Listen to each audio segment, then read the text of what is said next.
Ya, entonces, bienvenidos a esta nueva sesión de Neurotech UCB. Esta está titulada Introducción al EEG. Vamos a hablar un poco de las bases de la electroencefalografía, las ventajas, las limitaciones, un poco de la actividad rítmica y una demostración al final. Entonces, vámonos directamente a la introducción. Antes de pasar a hablar un poco más a detalle de lo que se trata la electroencefalografía, voy a hacer una pequeña pausa para hablar un poco de la neurociencia como tal y por qué es importante para nosotros. Eh, Podemos definir a la neurociencia como el estudio del sistema nervioso, cómo el sistema nervioso interpreta los inputs y genera outputs, como ser el pensamiento, el comportamiento, y los inputs son las entradas sensoriales, la información, el ambiente, etc. Una de las cosas que hacen tan difícil de entender a la neurociencia y al cerebro como tal es que opera a muchas escalas diferentes, ¿no? Tenemos procesos que son a nivel moleculares, eh, se miden en centímetros o en milímetros. También tenemos procesos que operan en una escala macro, como ser nuestro entorno social, nuestro contexto cultural. Todo esto afecta, digamos, cambia diferentes procesos en el comportamiento y diferentes fenómenos que se dan dentro del cerebro. A una escala temporal, podemos decir que hay cosas que están pasando bastante rápido, a un nivel de nanosegundos, a niveles de microsegundos o milisegundos, y también hay cosas que toman minutos o incluso horas en producirse. Tampoco tenemos que olvidar que hay cambios que se dan en el curso del tiempo de vida de una persona. Y también, por otro lado, tenemos que mencionar a la escala evolutiva, ¿no? Son cambios que se dan, que se tardan cientos o miles de años para producirse. Y por otro lado, tenemos también que el cerebro en sí está organizado mediante redes y que operan a múltiples escalas espaciotemporales, ¿no? También pueden ser analizadas a escalas topográficas, desde nodos individuales, digamos, hasta redes completas. Eh, entonces, la neurociencia no es una ciencia aislada, no puede trabajar de forma aislada, sino trabaja con la intersección de otros campos como la biología, la psicología, la física, la matemática, la química, la informática y la filosofía. Todos estos aspectos, todas estas ramas, digamos, se unen para trabajar adecuadamente a lo que es esta multiescala, ¿no? ¿Cómo se investiga entonces? La medición es un componente fundamental en la neurociencia, porque nos permite describir al cerebro en modelos descriptivos, modelos mecanísticos, modelos interpretativos, que son modelos que más adelante vamos a ver en las sesiones que vienen.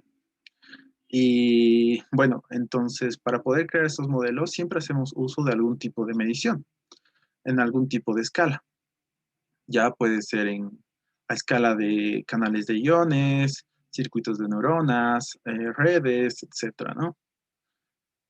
Para medir esta actividad se utilizan sensores, pueden ser sensores magnéticos, sensores eléctricos, cámaras, resonancias magnéticas, tomografías por emisión de positrones, etcétera, ¿no? Aquí puse en las imágenes algunas de estas técnicas. Tenemos, por ejemplo, el magnetoencefalograma, el, la resonancia magnética, los microelectrodos, que típicamente han sido usados en modelos animales y recién están haciendo su salto al trabajo experimental con humanos, ¿no? Como son las compañías BrainGate y Neuralink. Eh, Tenemos técnicas más nuevas, como por ejemplo la optogenética, que son técnicas que dependen de algún tipo de proteína fotosensible, que puede ser incrustada a los cuerpos celulares y combinándolos con luz halogénica pueden activar diferentes células de forma individual. También utilizamos un acercamiento a través de imágenes ópticas donde podemos medir, digamos, los cambios en calcio, u otros indicadores fluorescentes, ¿no? Para evaluar neuronas individuales. Eh, Luego tenemos eh, un componente importante que es la división entre la neurociencia univariada y la neurociencia multivariada. Cuando hablamos de neurociencia univariada, nos referimos a la neurociencia donde medimos varios puntos, pero cada uno de estos puntos es analizado de forma independiente. Un ejemplo de este approach, digamos, de este acercamiento, sería cuando estamos utilizando cada uno de los electrodos para medir algo específico y repetimos el mismo proceso de medición en cada uno de los electrodos. Tenemos la neurociencia multivariada, que es la que usamos cuando consideramos muchas interacciones de circuitos de zonas diferentes y queremos evaluarlos de forma simultánea. Es la opción cuando estamos interesados en extracción, digamos, de patrones, de características de alta escala que se registran en la interacción de múltiples zonas, ¿no? Que trabajan de forma cohesiva hacia algún objetivo. Estos datos, este tipo de datos de neurociencia multivariada son difíciles de conseguir por el tiempo, la energía y, bueno, el costo que requieren para recolectar la cantidad de información necesaria, ¿no? Aunque a la larga pueden llegar a ser los más interesantes, ya que usualmente las funciones cognitivas, como la percepción, el pensamiento, el lenguaje, las emociones, todas son generadas por redes de neuronas, no por neuronas individuales. Y bueno, es así como la mejora continua de la tecnología permite una adquisición de datos, de grupos de datos más precisos, de mayor resolución y más multivariados, ¿no? Una de las formas más comunes y más estudiadas para medir lo que es la actividad eléctrica con técnicas no invasivas en humanos es la electroencefalografía. Entonces, hablaremos un poco del origen de la señal de EEG. Y bueno, para eso tenemos aquí unos dibujos de neuronas. Específicamente son neuronas piramidales. Si vemos que en la extensión superior tenemos dendritas, en la extensión inferior tenemos axones. La actividad de estas células crea una especie de asimetría y una simetría espacial de iones que están tanto entrando como saliendo del cuerpo axonal. Bueno, esto genera un campo eléctrico y cuando utilizamos un electroencefalograma, lo que hacemos es medir la actividad eléctrica de grupos grandes de neuronas que se activan de forma sincronizada. Entonces, la pequeña actividad eléctrica de una neurona se suma a la actividad de otras neuronas vecinas, de forma que el campo eléctrico compuesto por todas estas se transmite a través del tejido, el cráneo, la piel, y al final puede ser capturada por un eje sin necesidad de perforar el cerebro. Como ya habíamos visto, ¿no? En el módulo de neurociencia básica, las neuronas están conectadas unas a otras y forman vías de comunicación electroquímicas. Las neuronas presinápticas son las que liberan neurotransmisores al final del axón. Eh, y directamente a la hendidura sináptica y en la terminal postsináptica ocurre un cambio de potencial que es el que termina siendo captado por el EEG. No es lo mismo, no hay que confundirlo con potencial de acción, aunque su tarea es bastante similar en cuanto a la cuestión de iniciar o inhibir potenciales, ¿no? Entonces, el EEG sería un instrumento de medición de la actividad eléctrica neuronal. Mide principalmente los potenciales generados por la actividad postsináptica de las neuronas piramidales, no olvidemos eso, y captura actividad de estas neuronas cuando están trabajando en grupo y están dispuestas de forma vertical y paralela. Y bueno, tiene muchos usos ahora en la clínica y la investigación. Vamos a ver un poco de las ventajas y las limitaciones ahora. Entonces, las ventajas del EEG.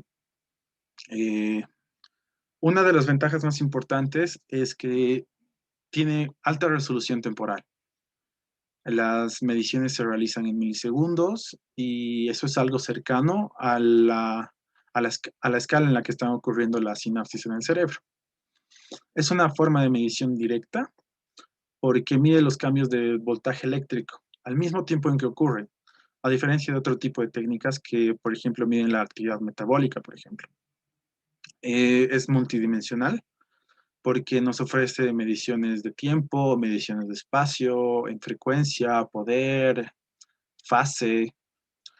En cuanto a costos, es probablemente la más accesible en comparación a otras herramientas como el fMRI, que puede llegar a costar entre 2 y 5 millones de dólares, ¿no? Además que construir una sala aislada, digamos, de la estática, en algunos lugares puede llegar a costar la misma cantidad del equipo y, bueno, llegar a realizar estudios con la cantidad de sujetos necesaria puede llegar a costar igual dentro del mismo rango, ¿no?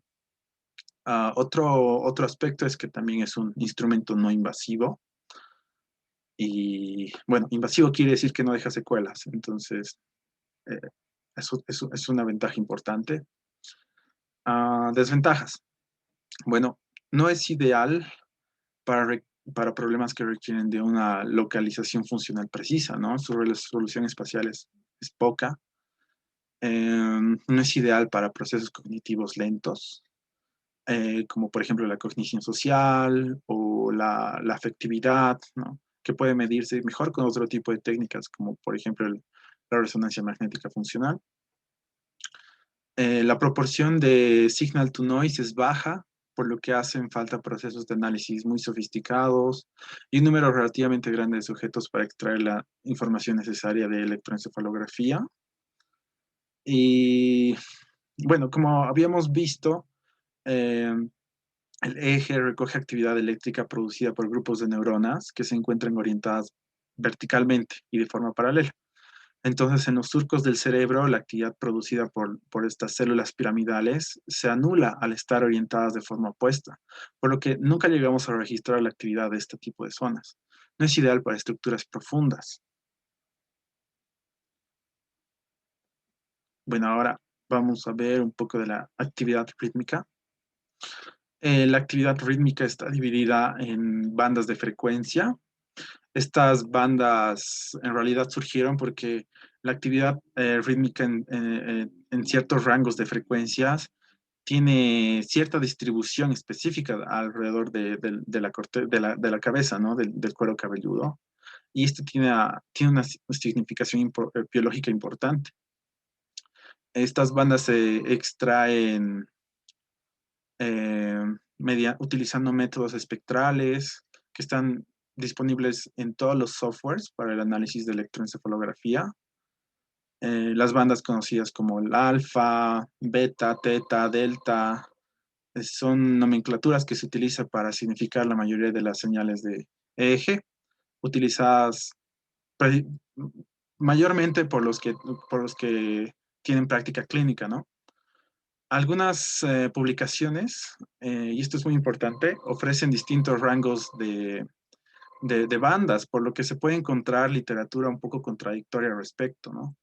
Pero la mayoría de las publicaciones recientes creo que señala este tipo de división que está aquí expuesto en la tabla. Vamos a verlo aquí un poco más a detalle. Por ejemplo, la actividad rítmica, eh, que está, bueno, tenemos en primer lugar la actividad del eje pura, digamos, ¿no? Cruda. Y dividido ya en las diferentes bandas, podemos hablar de la banda delta, que usualmente la vemos en personas cuando están dormidas. La banda teta, que son oscilaciones más prominentes del hipocampo. Entonces no pueden ser captadas desde la superficie, ¿no? Pero en la neocorteza se pueden ver usualmente en la actividad prefrontal. Tenemos igual las bandas alfa, que se ve principalmente en la corteza occipital, cuando una persona está relajada, concentrándose más en sus propios pensamientos que en alguna tarea. Este tipo de ondas usualmente reportan lo que son los ciclos de retroalimentación talámica. Tenemos las beta, que ocurren cuando uno está mentalmente más activo y hay menos actividad alfa, cuando uno está despierto o está muy enfocado, digamos. Eh, es un tipo de actividad mucho más pequeña y es menos regular que las oscilaciones alfa. Eh, Luego tenemos las gamma, que son oscilaciones que ocurren con mucha rapidez, por lo que se piensa que este tipo de ondas reflejan lo que son ciclos de retroalimentación de corto alcance, en lo que es la columna cortical, la columna que está compuesta de todas las tipos de células en la corteza cerebral. Eh, bueno, es un tipo de oscilación muy pequeño y a veces es muy difícil de diferenciar por ejemplo, artefactos musculares. Un detalle importante a destacar es que asumir que la actividad de un tipo de frecuencia, por ejemplo, la actividad en la frecuencia beta o teta en un paradigma experimental, va a representar los mismos procesos neurocognitivos en otro paradigma experimental. Eso es una aseveración errónea. Estas bandas son más unas aproximaciones útiles para dividir las, las tareas, digamos, neurocognitivas que están realizándose y que están siendo captadas por el EEG. A ver, aquí en esta imagen podemos ver una señal de EEG de un periodo de 2 segundos. En el eje X tenemos el tiempo, que se muestra en una escala de milisegundos, que es la escala más común cuando hablamos de electroencefalografía, aunque a veces podemos encontrar segundos, pero no es tan común.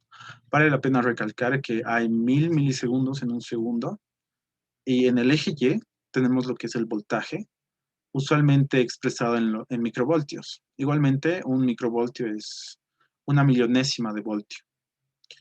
Y bueno, en esta sección de eje podemos contar alrededor de 15 oscilaciones durante el periodo de un segundo, que está dividido aquí por esta línea vertical, ¿no? Entonces, un segundo del lado izquierdo, un segundo del lado derecho.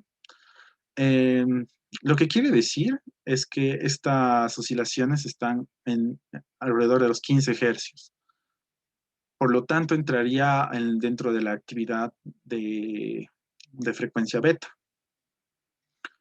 Eh, un comentario aparte es que este tipo de gráficos es una representación de la señal en la dimensión temporal, como una especie de serie de tiempo de la señal. Aquí tenemos una gráfica de espectro de poder que describe el poder presente como una función de la frecuencia y lo vemos expresados en microvoltios sobre hercios. Aquí solo representa la frecuencia, ¿no? No se ve el tiempo, solamente se ve las frecuencias que componen la señal y podemos ver las frecuencias divididas en lo que son las diferentes bandas de actividad. Por ejemplo, teta, delta, alfa, beta, gamma. En este tipo de gráficos, es común, digamos, este tipo de tendencia, digamos, descendiente, ¿no? El poder de la señal va en descenso a medida que las frecuencias van aumentando y siendo más altas. Bueno, y ahora es momento de un demo. Vamos a utilizar una herramienta que se llama EEG Edu. Un momentito, voy a cambiarme acá. Entonces, voy a conectar mi Muse headset a la página de EEG Edu. Es un recurso web para explorar diferentes conceptos de electroencefalografía utilizando un equipo Muse como este. Y es un recurso elaborado por NeuroTechX como un proyecto open source colaborativo. Entonces, primero voy a darle a encender a mi Muse y luego voy a darle al botón conectar. Y una vez que lo encuentre, voy a poder seleccionar mi dispositivo de una lista, ¿no? Ahí está. Y bueno, ya estamos conectados.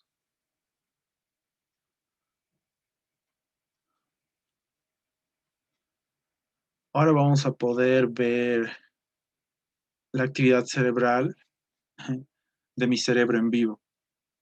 De la misma forma que una batería podemos medirla a través de dos puntos, podemos colocar sensores en mi cabeza en dos lugares para medir el potencial eléctrico, que es lo que vemos ahora mismo en la pantalla.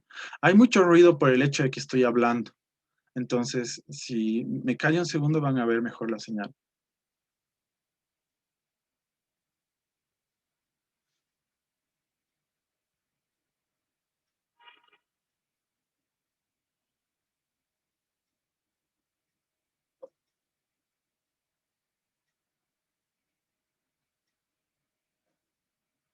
Hay cierto delay también con la banda y bueno, eso es un poco con lo que no se puede cambiar.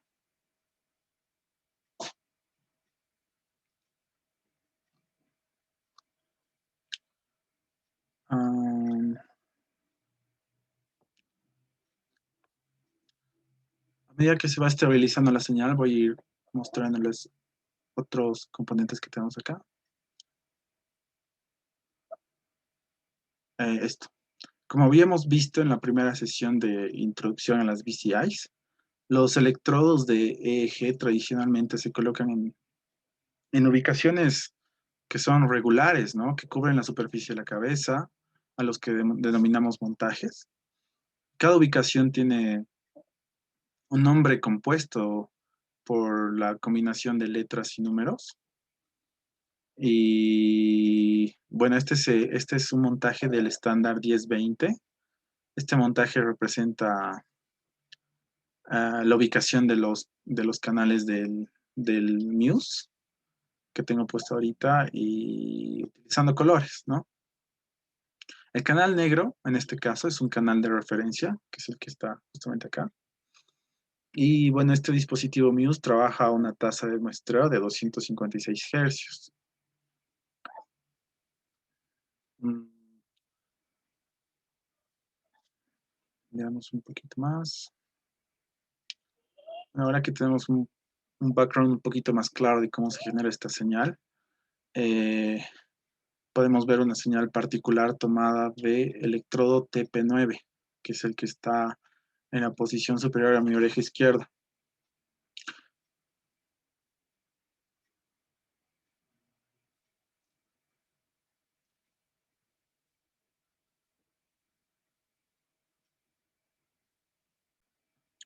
Y bueno, aquí tenemos actividad oscilatoria. Eh, yo diría que está igual dentro de una frecuencia de 15 ciclos por segundo. Y bueno, con esto concluiríamos lo que es la introducción a EEG. Muchas gracias.